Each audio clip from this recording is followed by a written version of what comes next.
show on YouTube and beyond. Make sure you tune in, check it out. Before I get into the NBA Finals, let me revisit a conversation that I had last week, or a discussion that I had last week about Shannon Sharpe real quick. I meant what I said. I respect the brother, and if he wants to come on First Take, I'm here for it. I support him. He wants to go elsewhere, that's fine. He wants to get his own show, and he's got his own aspirations. I'm fine with that, too. And whatever happened with him and Skip Bayless is their business. I know nothing about it and don't want to know. The only reason I brought it up is because it was announced that he had been bought out by Fox. Otherwise, I would have never broached that subject, because I would never disrespect Skip Bayless like that. Having said all of that, let me say this. Got a lot of respect, again, for Shannon Sharpe. But make no mistake about it, I love my crew. Ryan Clark, the pivot, plus an extraordinary NFL analyst. It's my brother, Keyshawn Johnson. That's my dog. We go back decades. It's my man.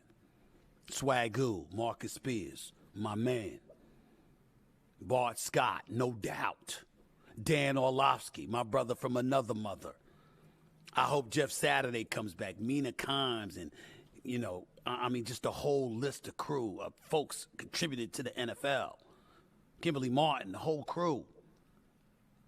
And we know how I feel about the playmaker, Michael Irvin. I don't know what's going to happen with him. I don't know what his situation is. I haven't spoken to him in a while. There's not much on this planet Earth I would not do for Michael Irvin. That's my brother. I love him to death. And I think he makes great television. And I would never, ever, ever sit up there and tell anybody that I want anybody more than I want Michael Irvin. It's just that things that are going on are out of my control. Whether it's the NFL, it's the NFL Network, it's ESPN, I don't know. And I don't have any control over that. That's beyond my pay grade. But as I said before, I welcome Shannon Sharpe to First Take. But it would be in the mix of being a part of the family. I'm not looking for an everyday person on First Take. So for all of you clamoring for that, get over it. Don't work that way. I'll happily help him get his own show, or anybody else that wanted their own show. I'll do everything I can to help them in that regard, although I have no control over that.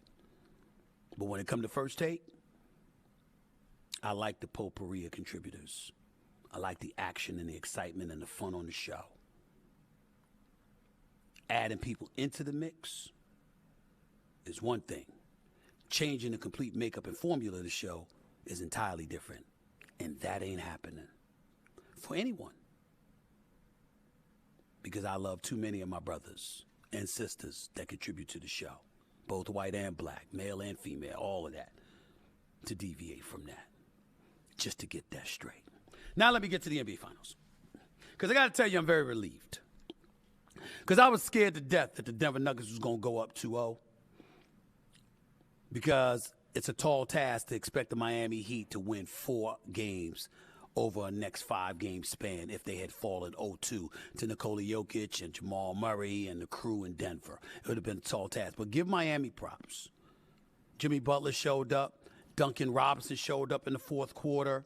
Gabe Vincent has played solid for the last 5 or 6 games this postseason that he's been playing, because he did get injured and missed the game. Miami is something to be reckoned with. But I'm going to say what I've said on national TV, and I'm going to say it again. Miami's only hope of winning this series, in my estimation, is hitting 3-point shots.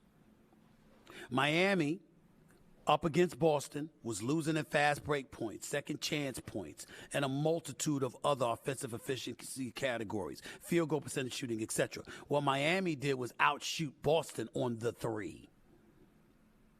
And I believe that's what they'll need to do in order to beat Denver. Now, Mike Malone, the coach, might have got on them, and he might have talked about a lack of focus, and he might have talked about effort and all of this other stuff. And I understand it, because guess what?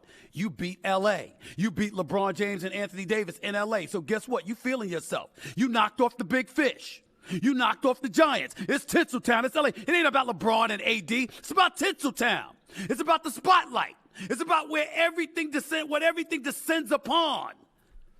And once Denver did that, it's perfectly plausible that they said, yeah, we good now. We good. So they come out there in game one after a 9-day absence, runs Miami out of the gym, and did it with such ease that they sat up there and said, yo, we could do this. We got this series. And Miami said, you must have forgot who the hell we are. This is Heat culture. This is Pat Riley and Eric Spoelstra and Alonzo Mourning. This is where LeBron played. This is where Shaq played. This is where D. Wade started. Wade County right down the block from where I'm at right now. They said you must have forgot. And as a result, they beat Denver. They were up 11 in the first quarter, down 15 by the second quarter. That's a 26-point turnaround. Denver did that, then took their foot off the gas. Miami hit some big shots. Jimmy Butler, a corner three from the left-hand side. Gabe Vincent, a three from the left wing. Duncan Robinson going into the hole and throwing up scoop layups with his left hand and stuff like that. Treating people like they small. Scoring 10 points in the fourth quarter. Caleb Martin ain't even get off yet. Max Strus reminded us that he could shoot the ball in the first quarter and then forgot the next three. Kyle Lowry is just a savvy veteran. At this point, he's on his last legs. But Miami is still here. I'm just happy because I think by doing so, they've made this a series. I could easily see this series going back to Denver, tied 2-2. Denver could win tomorrow night, but I'm going to go with Miami to win Game 3, Wednesday night. Denver ties it up in Game 4. Could happen in the reversal. I don't know, but that's what I'm going to pick right now. We'll see what happens. But I love the fact that this is a series because I hate blowouts. I hate annihilations. I hate lopsided contests. That takes away the thrill and the suspense and the excitement. I didn't want that to happen. I really, really didn't. So I'm very, very happy about that. Let me transition to a different subject that I wanted to get into here.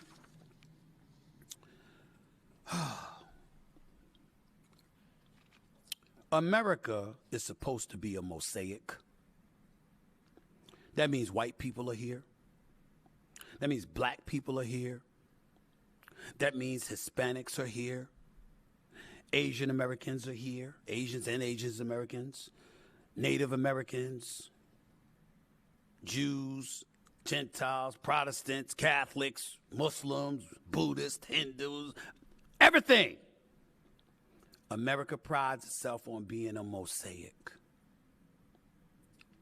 And so we should all be alarmed when we read a story that 16 migrants from Venezuela and Colombia were flown on a private jet to California and dropped off outside a church building in Sacramento, California. We should all be alarmed when something like that happens. And just for clarification, let's understand what happened. The state of Florida, and I know you're saying, what the hell does that have to do with anything? Because these migrants were in El Paso, Texas. But the state of Florida actually picked up asylum seekers on the Texas border, according at least to accusations by the